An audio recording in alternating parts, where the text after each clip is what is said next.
Hello dear students, as you all know we are doing chapter number 6 now, electromagnetic induction.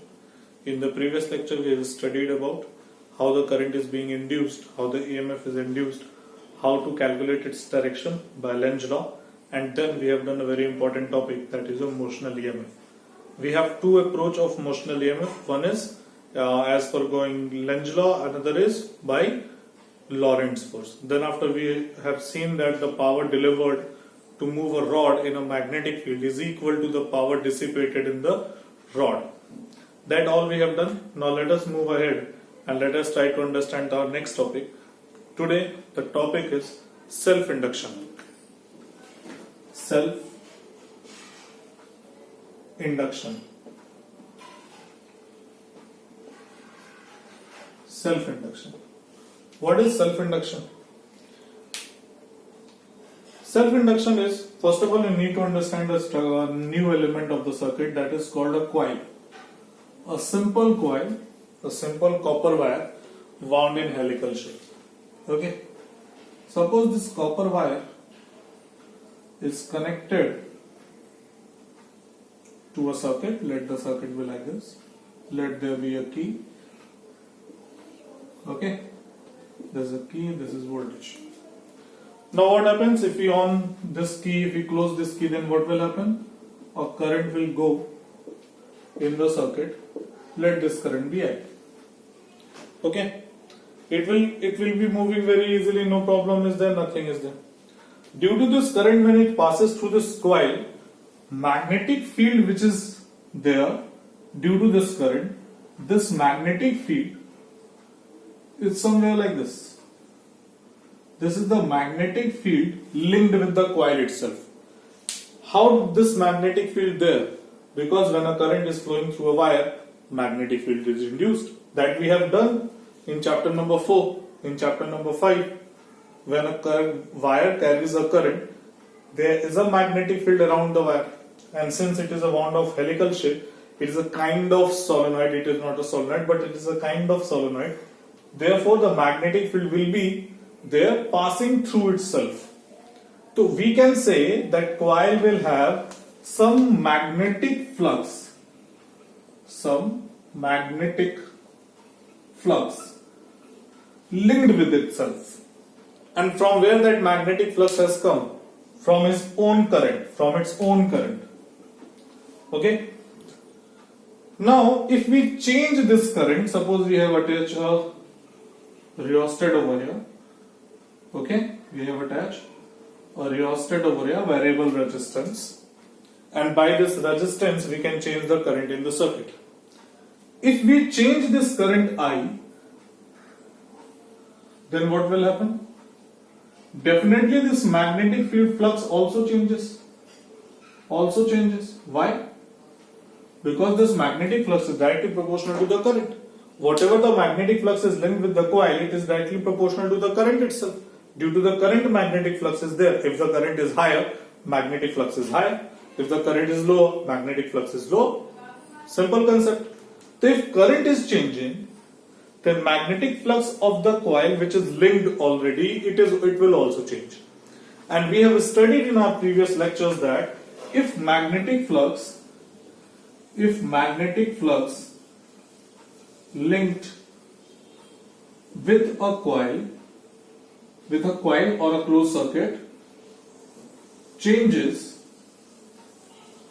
then an EMF and hence a current is induced. This phenomena is called what? This phenomena is called electromagnetic induction. We have studied this. Current is changing because of this magnetic flux is changing, and due to the magnetic flux changes, an EMF or the current is induced. This phenomena is called self-induction. Why is it called so? Because the magnetic flux which is linked with the coil, it is because of the current flowing through itself only. Magnetic flux is linked with the coil because of current flowing itself. In other words, we can say that the magnetic flux of its own changes and EMF is induced in the coil, and that's why it is called self-induction. Okay, so how will define the self-induction? Let us see. Let me remove here so that I can write the definition. Okay, definition.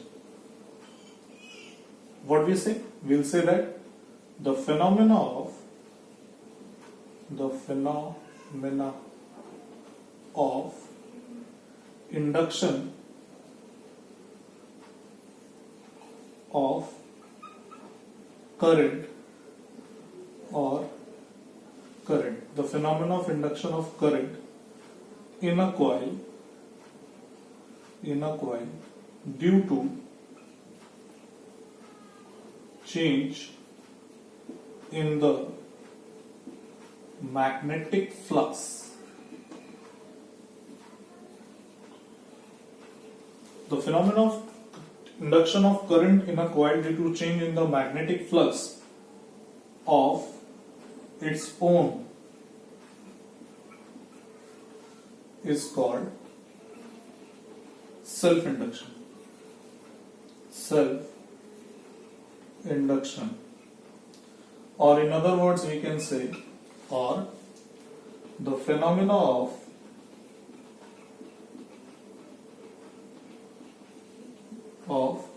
induction of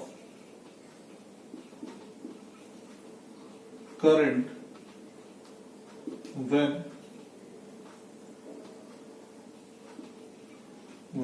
a time varying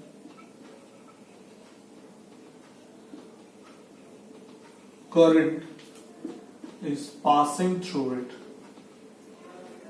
The induction of current in a coil. When a time varying current is passing through the coil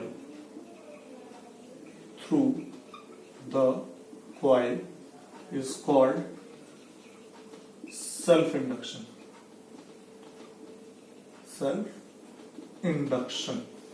Okay? The phenomenon of induction of current in a coil when a time varying current is passing through the coil. When the current will change, then obviously that magnetic flux is changed.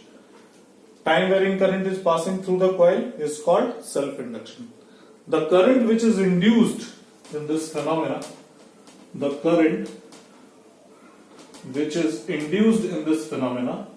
is called self-induced current.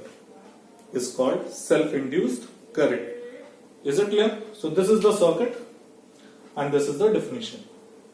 Okay? The definition is the phenomena of induction of current in a coil due to change in the magnetic flux of its own. Magnetic flux of its own means the magnetic flux which is linked with the coil, and it is because of the current flowing through the coil itself. Magnetic flux of its own is called self-induction, or the other definition we can give, the phenomena of induction of current in a coil when the time varying current is passing through it is called self-induction. Is it clear? So this is how we define the self-induction. Now, to understand it mathematically, let us have an expression for self-induction. Let me remove all this.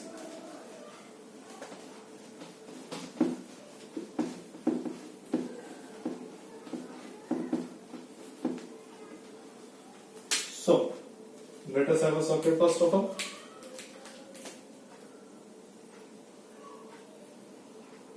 Let this be the coil, let this be the cell, let this be the current, and we have a rheostat arrangement V, K, and this is the coil. Suppose this key is on, then the current which is passing through the coil will be in this direction, and the magnetic flux linked with the coil will be given by like this. Is it clear? Now, how we can mathematically analyze this self-induction, let us understand. What we'll say, we say that the magnetic flux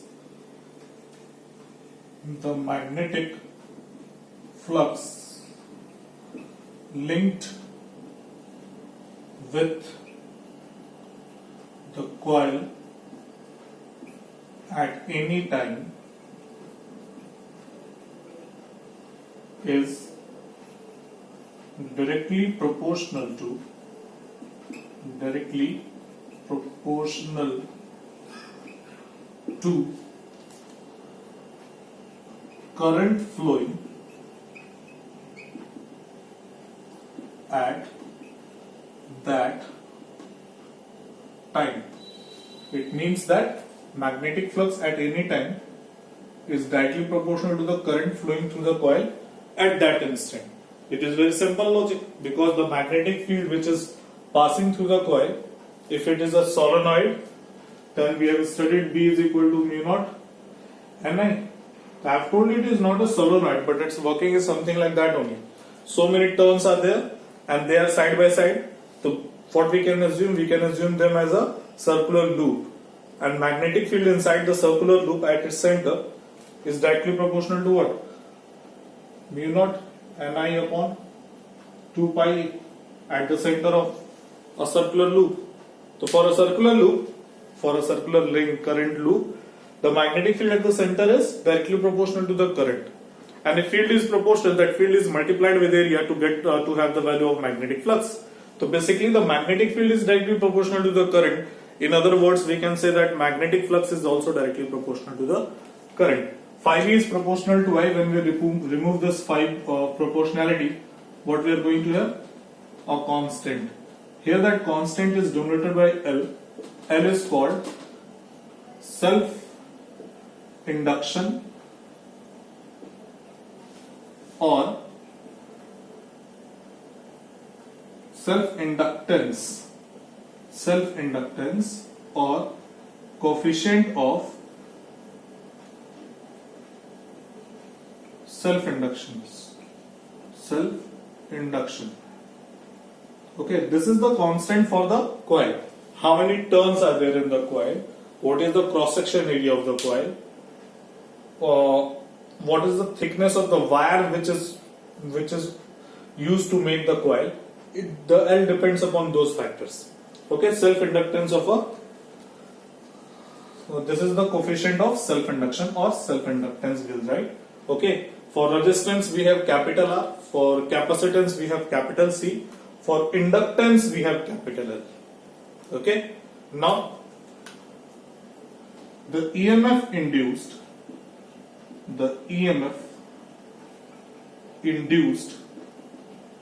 in the coil is given by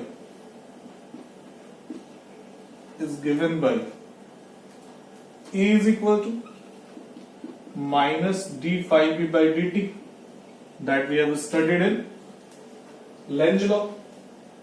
Okay, I am using just Lenz law, and from here if we calculate the value of EMF, then EMF comes out to be minus d by dt into, in value of phi b we can write, in place of phi b we can write Li.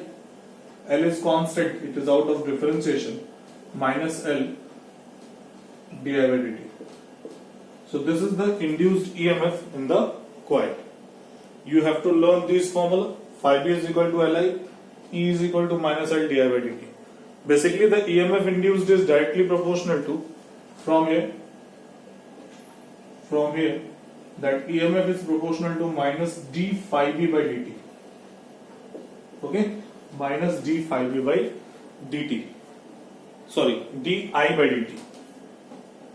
Di by dt. Phi b to be already know. It is in Lenz law.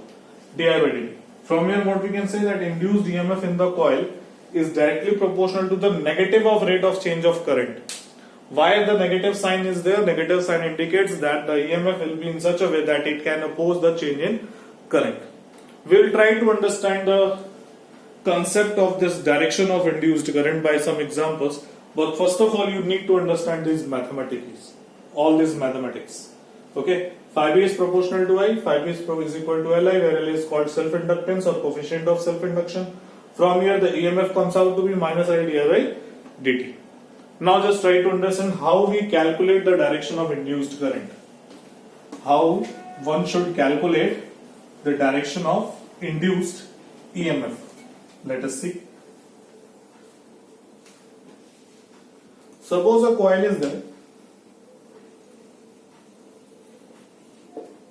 and the current which is passing through it is like this, I. if this current is increasing, if I am saying this current is changing, so basically it can increase or decrease at one particular time. Okay, for a longer period of time, for a longer duration, it can increase, then decrease, increase, then decrease, whatever it can be.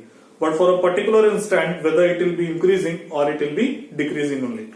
So for a particular instant, if I is increasing, then what will happen? The direction of current is in this way. And since the current is increasing, then the direction of induced current will be in such a way that it will oppose the increase in the current. Obviously, to oppose this current, the direction of induced current will be in this way. Why this way? So that it can oppose this original current, which is often called primary current. This current is called primary current. Okay? Then induced current will oppose primary current, right? How I can say? Because this current is increasing, and to oppose its increase, the induced current have to be in opposite direction. Suppose if induced current is in the same direction as the primary current is, then what will happen? They will support each other and the net current will be higher than primary current. But what have to be done? According to the Lenz law, the induced current is in such a way that it opposes the reason which produces it. It opposes the cause which produces it. What is the cause over there? Cause is change in current. If I is increasing, then induced current will be in the opposite direction. For the same, if the current is decreasing, suppose the current is flowing in the same direction, this is our inductor coil, and this time the current is decreasing, right? The current is decreasing. So this time where should be the direction of induced current? Induced current have to oppose this decrease in the current. And for that, it has to support the primary current. Then only the current will not decrease. In this case, the induced current will be in this direction. Okay? The induced current have to oppose the increase, and the induced current have to support the decrease. Oppose the increase, support the decrease. Oppose the increase, support the decrease. This is the main, you can say, mantra of this chapter. Is it clear? You have to, for the direction of induced current, you have to oppose the increase and support the decrease. Oppose the increase, support the decrease. That's it. Okay, this is how the direction of induced current we'll find out. Okay, now let us move ahead and try to understand what are the units, what is the definition of L. Okay, we have to define L also. Here only we have tell the name, but we have not defined it. Let us define it. Let us define L, let us have its unit, and then after, if the time will be left, we'll discuss, or we will discuss only today in this lecture only, the self-induction of a long solenoid, so that the self-induction is over. Okay? Let us try to understand.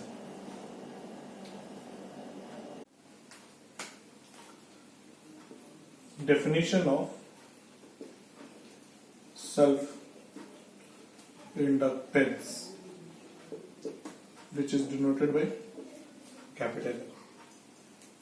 Just we have seen that EMF is equal to minus L into di by dt. EMF is equal to minus L di by dt. That just we have seen. If we say only magnitude, if we consider only magnitude, because minus sign is just there to indicate that EMF will be in the opposite. EMF will be in such a way that it opposes the change in current. E will be equal to L di by dt. From here, if L is calculated, it comes out to be E upon di by dt. Then from here we can define self-inductance. we'll say that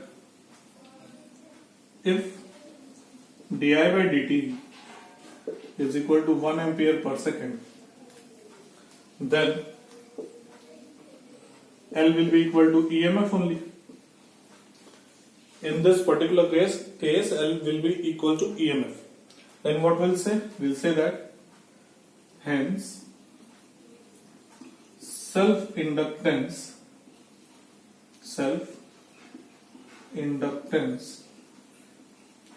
of a coil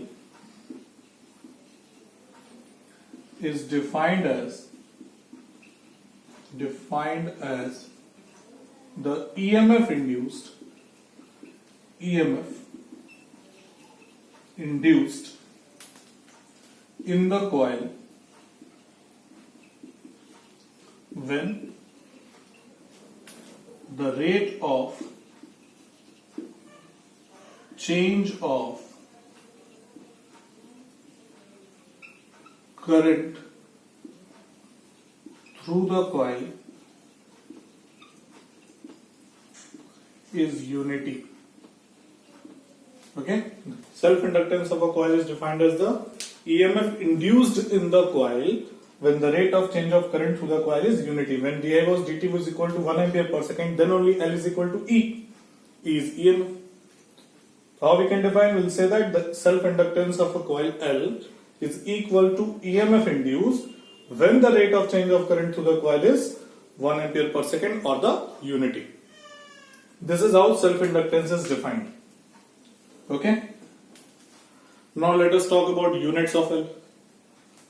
Units of L.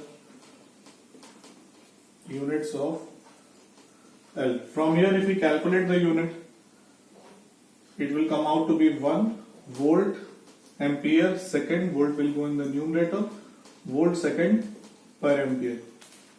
Okay, volt second per ampere. But what will say? But the more trending unit or SI unit will say is Henry. Okay?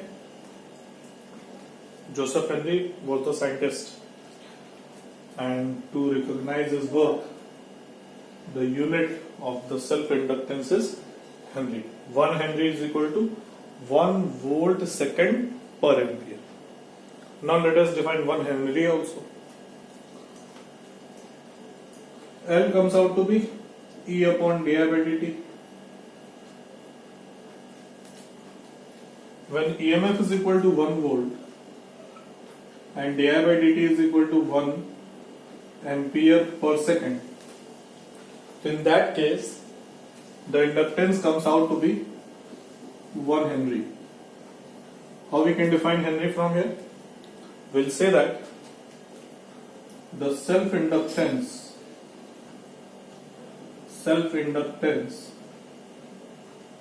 of a coil is said to be 1 Henry if 1 volt, if an EMF of 1 volt is set up when the rate of change of current is unity. Right? The self-inductance of a coil is said to be 1 Henry. L is equal to 1 Henry when the EMF of 1 volt is set up when the rate of change of current through the coil is 1 ampere per second or is unity. If an, I'll add something over here, if an induced EMF of 1 volt is set up, I should write EMF of 1 volt is induced, or induced EMF of 1 volt is set up when the rate of change of current is unity. Is it clear? So this is how the definition of L is there. This is how the definition of 1 Henry is there. Okay. Now let us understand how the self-inductance of a long solenoid is being calculated. Let me remove all this. Self-inductance of a long coil, long solenoid, how it is being calculated, let us see, and then we'll see application of self-inductance. Okay? How the dimensions are calculated? The dimensions is homework. You can calculate it by yourself. Okay, I've told you the units, I've told you everything. Dimensions of self-inductance has been asked in the board examination also. Okay, so you have to solve it, right? You have to solve it. Dimensions of self-inductance. Okay. Now, the next thing is self-inductance of a long solenoid. Self-inductance of a long solenoid. Okay? Suppose this is a solenoid. Right? A current I is passing through it. Its length is L. Its area of cross section is A. And the number of turns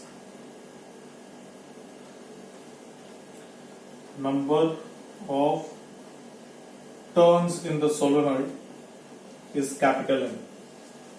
Right? How the self-inductance is calculated? At any instant,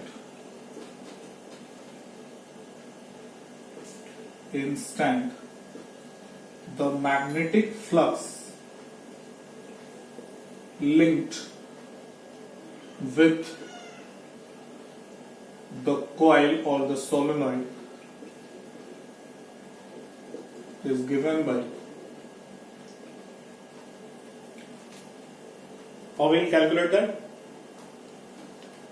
One is phi b is equal to L into I, equation number 1, and also phi b is equal to, the natural definition is magnetic field into area of cross section, but this is the flux linked with one turn, and there are how many turns? N. So we should write NBA. What is the value of magnetic field over here? So phi b can also be written as N into, we should write the value of B first of all, mu naught is small n into I. This is the value of B only. Magnetic field inside the solenoid is given by mu naught Ni, and this is multiplied with capital N into I. Okay. Now this small n denotes number of turns per unit length.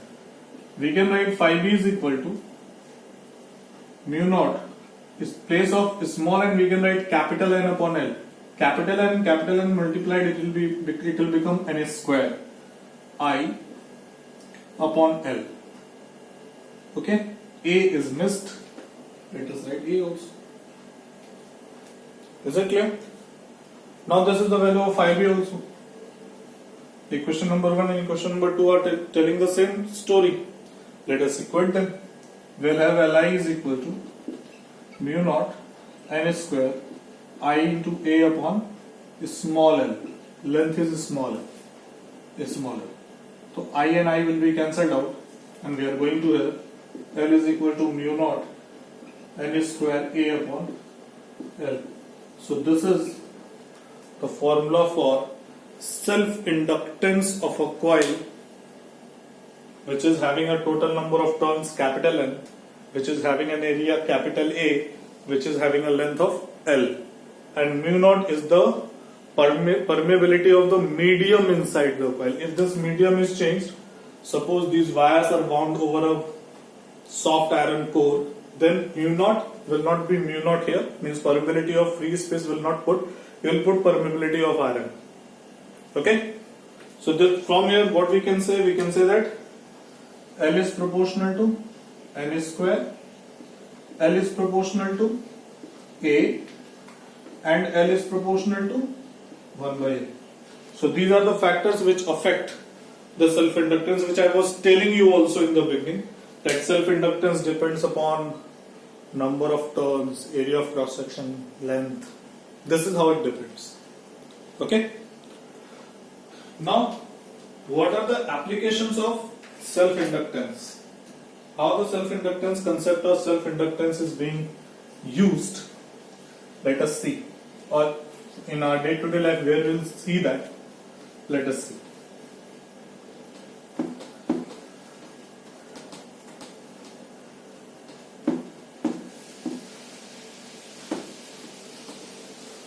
The first thing we need to understand, the first thing is where we can see that self-inductance. The first thing is sparking.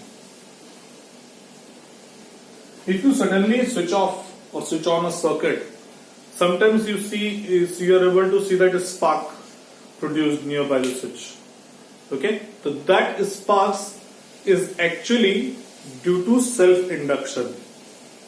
Suppose through a circuit, if what happens if the switch is suddenly off, then the value of current from a specific value becomes zero within fraction of second.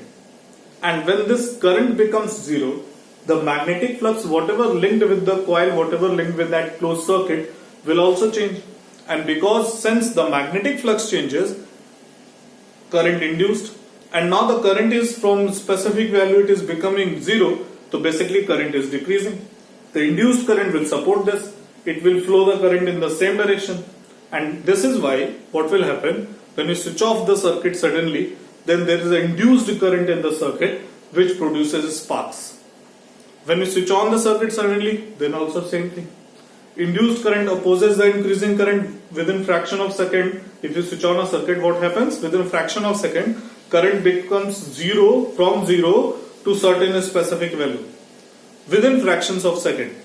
And in that very fractions of second, induced current opposes the original current.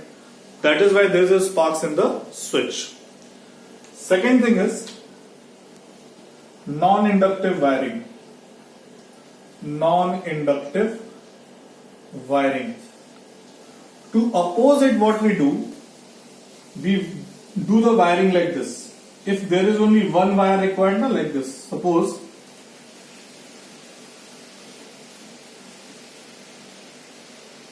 these are the two terminals.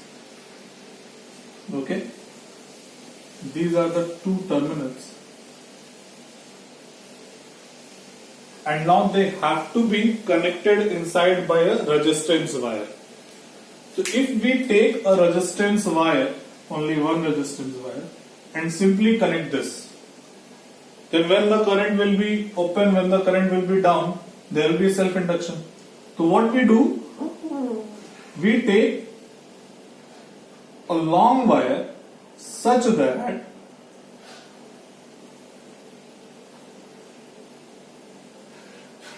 the current goes in this manner.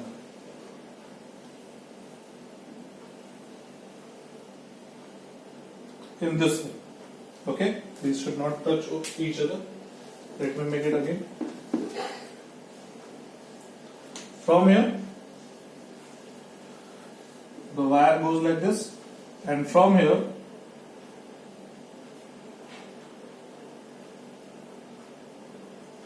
the wire do not touch each other, but they go like this. This is called non-inductive wiring. Why is it so? Because just see, when the current is going through the wire, it will go like this, it will go like this, it will go like this, it will go like this. But when it is coming back, then what we see that the adjacent wires have opposite direction of current.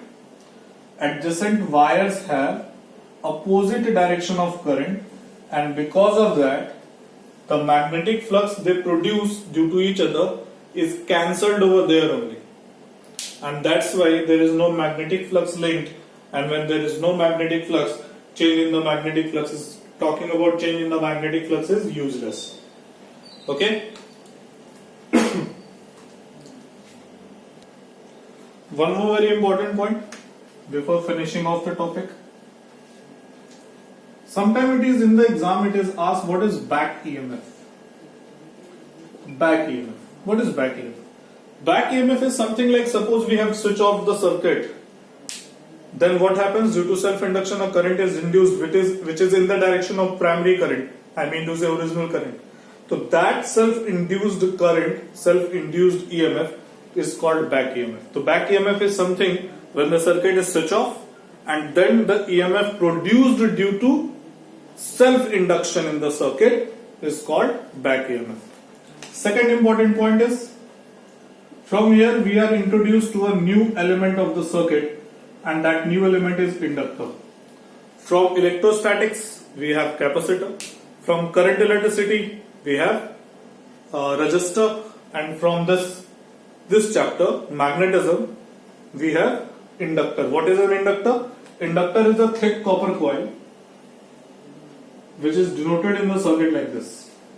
Okay, like in the resistance, for resistance we have a symbol like this, for capacitor we have a symbol like this, for inductor this is the symbol. For capacitance we have C, for resistance we have R, for self-induction, for inductance we have L. Okay, whenever an inductor is connected in the circuit, like we used to write for resistance R, we used to write for C, for capacitor, here we'll write L, L for inductor. Third is ideal inductor. What is an ideal inductor?